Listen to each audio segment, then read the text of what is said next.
Hi! Welcome to RafiGumangan.net and isa na naman panibagong tutorial about sa SAMP ang ating matututunan ngayon. And let's start. So, what is SAMP? SAMP is a free and open source cross-platform web server solution stock package.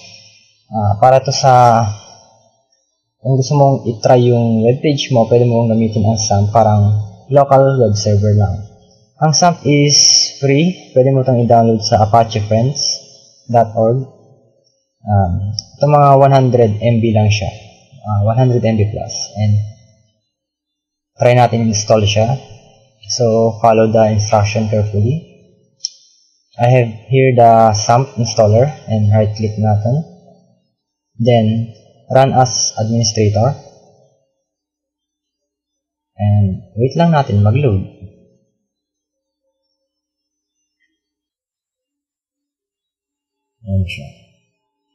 It seems I have an antivirus run. So, click yes na lang. Continue installation. Important warning. UAC is a user account control. Dapat daw i-turn off. Pero sa akin, okay lang yan. So, click OK. Then, click next. Welcome to SAMP. Then, next again. So, the default folder is C/SAMP. So, wag na natin galawin. So, click next ulit. Then, next. Setup is now ready to begin installing. So, magpa-pop up yung website galing sa Bitnami. So, pwede na natin i-close yun. Click next again. Then, wait lang natin mag-install. Siguro matagal-tagal eh.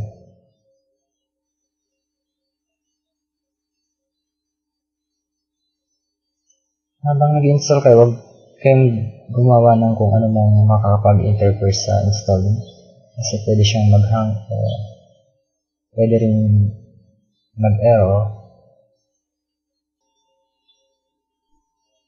Kapag na-click mo na yung next, so mag-unpack lang yung mga files para mag-install. Medyo abutin siya ng mga ilang minuto pero hintayin lang natin.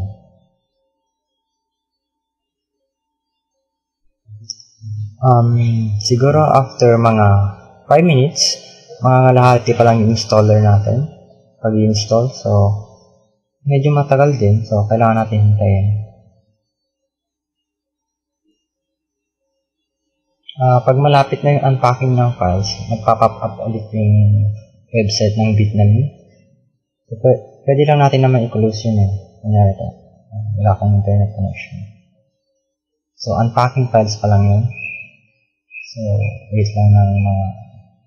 Then, magpa-pop up din yung command prompt. After unpacking files, magpapakita na talaga yung totoong pag-install natin. So, ito na, creating an installer, 75%. And, medyo matagal siya kasi mabagal ang computer. Kapag may mas mabilis ng computer, mas mabilis din yung pag-install. So, kailangan ng RAM at saka mas mataas na processor. After the installation, makikita na yung setup finish na siya. And after installing, ito na makikita nyo. So, setup, pwede natin i-finish o pwede nyo i-run agad yung SAMP. So, in my case, i-run natin to. Click finish. Then, wait to load. Ayan, nag-open na siya. Magpapakita yung control panel ng SAMP.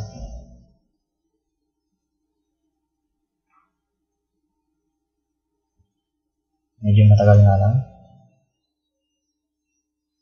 SAMP control.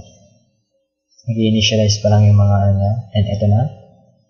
And we have successfully installed SAMP. At pwede nyo nang gawin yung kung anong gusto nyo gawin. Pwede nyo explore yung files niya. Nakalagay ito sa drive C. As you can see, nakikita nyo dito. C/SAMP. And that's it.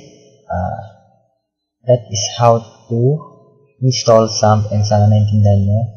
And check for other tutorials and visit RafiGumangan.net at Facebook and YouTube channel RafiGumangan.net channel ng sa YouTube. More more tutorials, and thank you for watching. God bless.